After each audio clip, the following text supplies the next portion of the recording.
What's the meaning of crunch?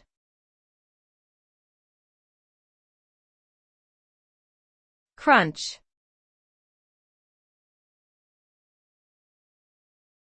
Crunch.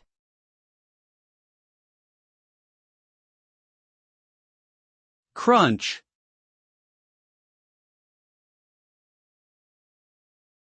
Crunch.